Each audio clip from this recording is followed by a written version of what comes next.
সারা দেশ আসবে, তিনি এগিয়ে গেলে সারা দেশ এগিয়ে যাবে।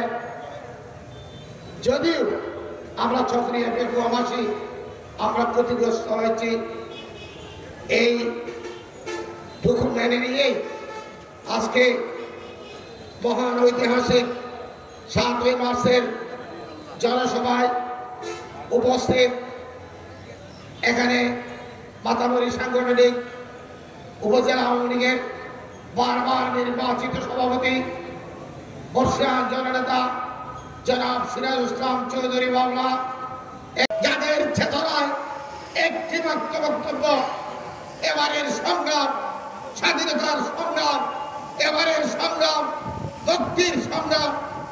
রক্ত যখন দিয়েছি, রক্ত আরো দেব, তারপরেও এদেশের মানুষকে মুক্ত করে ছাড়ব ইনশাআল্লাহ। চকরিয়া পেকুয়ার মানুষ আমরা নির্বাচন করেছি। নির্বাচন আপনারা আমাকে একটি হিসাবে নির্বাচিত করার জন্য আপনাদের যে প্রচেষ্টা, যে পরিশ্রম, আমার গায়ে চামড়া দিয়ে জুতা সেলাই করে দিলেও আমি সেই ঋণ কখনো শোধ করতে পারবো না। কিন্তু কেন আজকে আমাদের এই পরাজয়? আমি উপজেলা আওয়ামী লীগের সভাপতি, আপনাদের সন্তান জাফর, আমি বুকে হাত দিয়ে বলতে পারবো এই জীবনে এই রাজনীতির জন্য কোটি কোটি টাকা আমরা ব্যয় করেছি। আমরা কখনো 12 কোটি টাকার বিনিময়ে বিক্রি হয়নি। আমরা কখনো শহীদ জিয়ার নেতা কর্মী একথা আমরা কখনো বলতে পারবো না। আজকে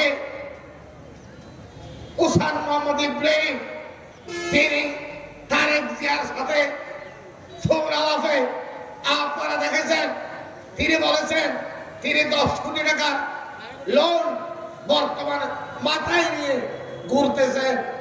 আচ্ছা বাজি, যে মানুষ নিজে হক দেয়, ও তো এখন 10 কোটি টাকার লোন আছে তৈরি।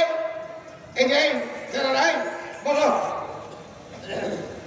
যে লোক নিজেই বলতেছে যে আমার মাথায় 10 কোটি টাকা লোন আছে, সে এই 5 বছরে কোন ব্যবসা করে একদিকে চকরিয়া পেকুয়ার উন্নয়ন ঘটাবে আর অন্যদিকে আপনার তার 10 কোটি টাকা সে পরিশোধ করবে? ব্যবসা কি? আমি তো খুঁজে পাই না। হ্যাঁ, এখন ব্যবসা যেটা অবৈধ ব্যবসা, ওই ইয়াবা ব্যবসা বা হিরোইন ব্যবসা করে যারা রাতারাতি কোটি কোটি টাকার মালিক হয়, সেই ধরনের কোনো ব্যবসা যদি মোহাম্মদ ইব্রাহিম করে, তাহলে হয়তো একদিকে ওই 10 কোটি টাকা ব্যাংকগুলো পরিশোধ করতে পারবেন, আরেকদিকে আপনার নিজের ভাগ্য তিনি গঠন করতে পারবেন। অন্যথায় আমি মনে করি না এই ব্যাংকগুলি এই চকরিয়া পেকুয়ার মানুষের কোন ধরনের উন্নয়ন তিনি করতে পারবেন। তারপরেও এই এলাকার কিছু মানুষ আছে যারা সেই দিন এই এলাকার একজন সন্তান এমপি হোক সেটা মেনে নিতে পারে নাই। আমি কিন্তু সোজা কথা, যারা মনে করেছিলেন যে আমাকে যে কোনোভাবে পরাজিত করতে পারলে আপনারা মুক্তি পেয়ে যাবেন, ইনশাআল্লাহ দেখবেন সেই দিন বেশি দূরে নয়। আপনাদের দাওতেই আপনারা পা কাটবেন, সেই দিন বেশি দূরে নয়। এই মোহাম্মদ ইব্রাহিম বা অন্য কেউ আপনাকে কারাগারের সেই ইয়ে থেকে, সাজা থেকে মুক্ত করতে পারবে। কারণ ব্যক্তিগত জীবনে অপরাধী মানুষ, অপরাধীর সাজা তাকে পেতেই হবে।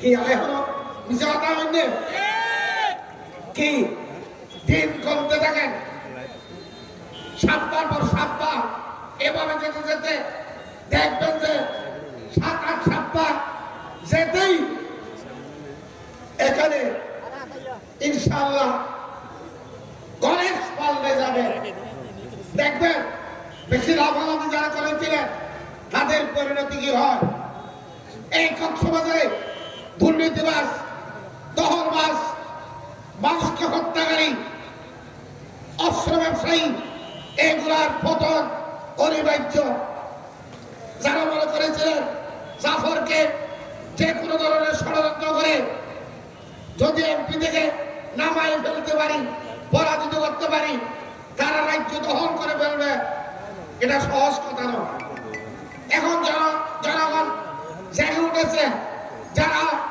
আপনাদের এই অন্যায়ের বিরুদ্ধে প্রতিবাদ করবে আমার দিন শেষ আওয়ামী লীগের নেতা কর্মীদের প্রতিরোধের সময় এসেছে আওয়ামী লীগের নেতা কর্মীরা বঙ্গবন্ধুর কন্যা শেখ হাসিনা ক্ষমতায় থাকতে কখনো তোমাদের মতো ওই দালালদের এখানে পার পাবে না সোজা কথা যে আমরা আমাদের ন্যায্য অধিকারের জন্য সর্বস্তরের চক্রিয় বেকুয়া এলাকার উন্নয়নের জন্য আমরাও ভাবছি কেমন করে হলে এই চক্রিয়াটা এগিয়ে যাবে সারা দেশ এগিয়ে যাবে আর চক্রিয় বেকুয়া উন্নয়নে পিছিয়ে থাকবে এটা তো হতে পারে না ইলিয়াস মৌলভী 5 বছর এমপি হয়ে চক্রিয় বেকুয়াকে 10 বছর পিছিয়ে দিছে আবার আসছে ইব্রাহিম এটা কোনো হজরত ইব্রাহিম নয় এটা হলো 12 কোটি টাকার নিয়ে বিক্রি হয়েছে সেই ইব্রাহিম দেলোয়ার হোসেন সাইদি তিনি একজন বিশিষ্ট আলেম দ্বীন আবার তার মানে এই নয় সব সাইদি দেলোয়ার হোসেন সাইদি এখানে দেলোয়ার হোসেন সাইদি যেমন বাংলাদেশে আছে বদমাশ সাইদি মা মানে না বাপ মানে না বোনকে বাসায় আসতে দেয় না ইলিয়াস মেম্বারের পা কেটে দিছে ওই ধরনের অস্ত্র ব্যবসায়ী সাইদি এখানে আছে সুতরাং শোনো সময় আসলে সব কথা বলবো সময় আসলে বিগত নির্বাচনে সেই ষড়যন্ত্র আমাদের বিরুদ্ধে করেছ আমরাও ইনশাআল্লাহ তার কড়াই গন্ডা হিসাব নেব একটা কথা মনে রাখবেন বারে বারে গুগু তুমি কে এসো আমাদের ফাঁকা দান এবার গুগু বদিব তোমার প্রাণ সোজা বাংলা আমার সকরিয়া বেকার বাইরা আপনারা আমরা সকলে যদি ঐক্যবদ্ধ থাকি আমাদেরকে এখানে কেউ বাইরে থেকে এসে শাসাতে পারবে না সুতরাং আপনারা দলমত নির্বিশেষে এই সকরিয়া বেকুয়ায় আমরা এখানে আমরা সকলে ঐক্যবদ্ধ থাকবো আওয়ামী লীগের মতো করে সরকার চালাবে আর আওয়ামী লীগের নেতা কর্মীরা শেখ হাসিনার নেতৃত্বে শেখ হাসিনার ইশারায় আমরা আমাদের দেশ চালাবো বিরোধী দলের ভূমিকায় থাকবে সরকারি দলের ভূমিকায় থাকবে প্রশাসনের কোন কর্মকর্তা যদি মনে করেন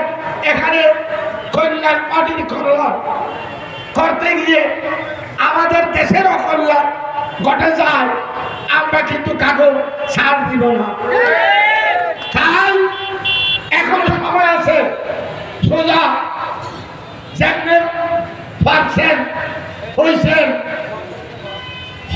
এখন ভালো চেষ্টা করার চেষ্টা করেন যদি ভালোটা না করেন তাহলে ওই হাটাজারিতে যেমন ভাবে অবাঞ্ছিত করেছেন আমরাও একদিন আপনার অপকর্মের জন্য আপনাকে চকরিয়ার বেকুয়ার মাটিতে অবাঞ্ছিত করতে বাধ্য তখন আপনারও দুই সেক্টে দাঁড়াল না আপনাকে এখানে কেউ ইয়ে করতে পারবে না, সামাল দিতে পারবে না।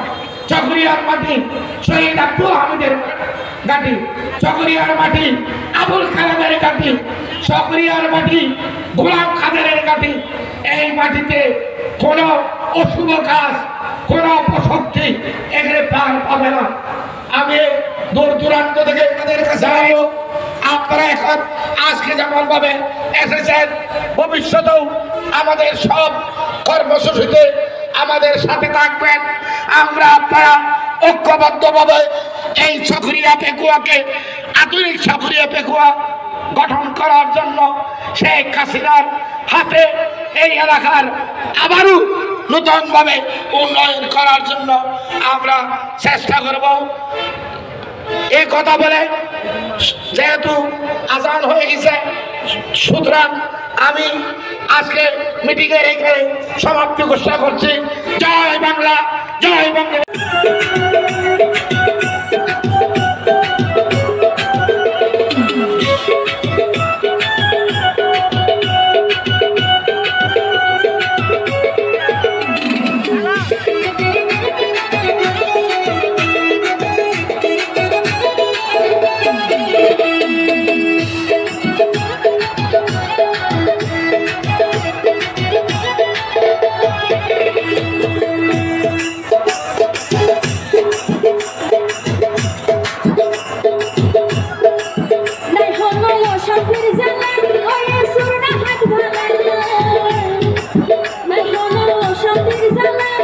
Yes,